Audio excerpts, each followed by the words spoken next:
this track makes so much smoke.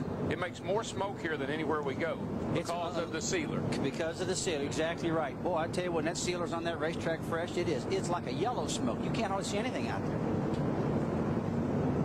For the red and blue car, it looks like a tire going down, Benny. I don't know exactly what happened, but boy, oh boy, he nailed that fence head on. Parts flying all over the place. There's Jack Ingram right in the middle of that, and it looks like that he avoided a crash. Here comes Dale Jarrett, nowhere to go. He runs over the debris. I heard a tire explode, so I think that's all that happened with Jarrett. Yes, that's exactly right. I see some fire. Left side of your screen, two cars getting together, and then one gets sideways. Looked like that was the Dale Jarrett car.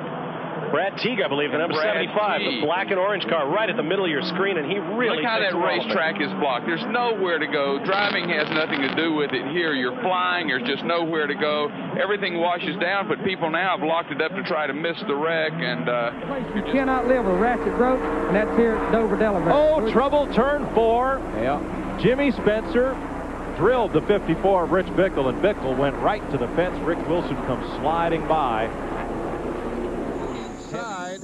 Of Elliott Sadler. Oh, and some contact between Sadler and watch him now. He's going to spin all the way from here back across the racetrack and still pam the wall.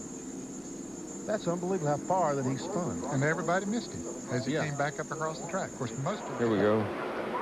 Okay, that's Rick Wilson. He had problems earlier in the race in the 75 there. He starts coming down. You can see him in a lot of trouble fighting to get control again. And then here comes the 72 car. He gets down here on the bottom of the racetrack where all the dirt and debris is. Turns back up in the racetrack, and this is when trouble starts right there. Oh, Dillon gets backwards there into Tracy Leslie, the 63. What a hard hit. All of this here of the 75 car. They just get together, getting down in a turn there. 75's laps down.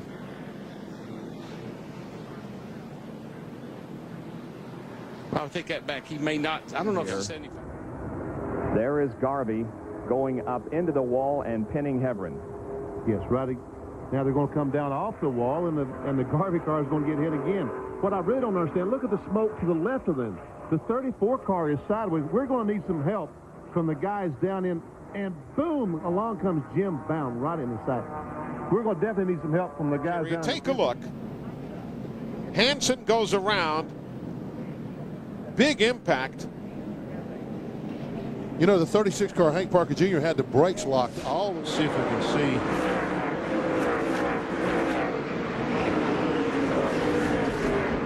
Almost like he just Need to win a race if I'm going to be back here running Busch Grand National full-time. Oh, a crash in turn 2, John. We have 4, 5, 6 cars involved as others try to get through. Everybody seems to be rolling. Boy, that's a familiar sight.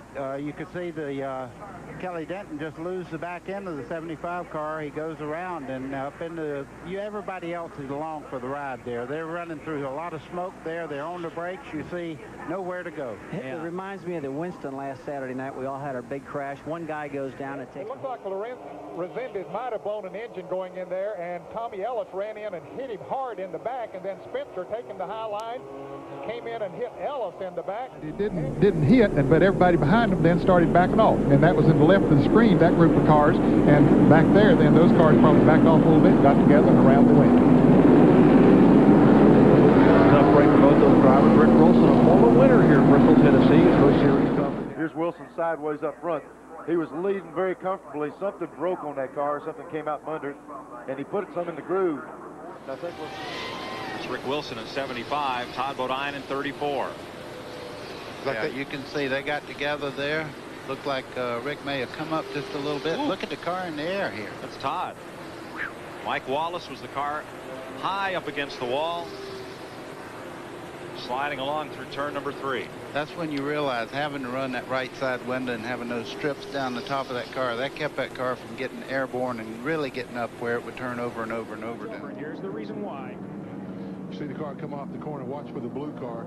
There he comes, and he smacks that wall real hard. He completely flattened the right side of that car, so he is definitely out for a lot of straightaway speed, and I don't know what he did to that car since qualifying, but he's got it fixed. Oh, we got in trouble at the turn. That's Bender, Tim Bender, from the state of New York. Hard in the wall, and another car gets caught, and this one is not over. Trying to get them loaded, and that's when they get them collected. Boy, that was a hard. You have cars wrecking at 1 and 2 after the fact. We're going to get Inspector Clouseau on this. Johnny Sauter up into the wall, comes to a rest. There's the 75 that spun. That battle between Mike Waltrip and Ernie Irvin. Irvin gets tapped, catches Grissom, heavy debris. Now Chuck Bounds front of his car catches. Work done back on it so we can get back up there and try to gain a lap back. Oh, trouble! Jason Keller, Todd Bodine, that's Todd in the blue car. Scramble under one car. Oh! Car almost turning over was Doug Hebron. A big scramble is on to try to avoid. On pit road. Ouch. Oh, boy. Well, that was that group of cars that were running awfully tight, and Ward might have got tapped as he went into the turn, started into turn 1, Jerry, and it slid him into the outside wall. He comes back down directly in front of Morgan Shepherd. Morgan was already committed down on the flat part of the racetrack, couldn't do anything about it, just slid down and hit the left front of Morgan's car. And he slid down into the pits, and see, it's still wet down in that area. He doesn't have a great deal of control, and those people with those vehicles say, oh, I hope he misses me. And sure enough, he misses a beautiful. Around, and we see him up and into the fence. Now there's Robert Presley at the bottom of the screen spinning to miss him. And then Tom Rosati will come in on the high side. Cutting sharply left there is the 7 of Dale Shaw, and Rosati has already. Battle for 6 there, Shane Neal. And Jason Keller on the outside. Whoa, we got trouble right in front of Keller. Rudiman. Oh, he gets T-boned. Guys about it keeps getting narrow and narrow. See, it's all the way gone now. Now there's no air. The car starts going around, no aerodynamic downforce, and that's what happens. You got to get enough air between it, and the guy on the outside's got the advantage. You know, it looked pretty good at one point going into turn 1, but when the gap narrowed, it was all over. And that's the big thing about Charlotte. You know, other racetracks you can get away with it, but Charlotte's just one place you can't. But it seems like we see you do it all the time. Everybody checked up. Looks like he checked up. I think he just jammed on the brakes to run in the back of the other cars, and the brakes locked, and he spun out.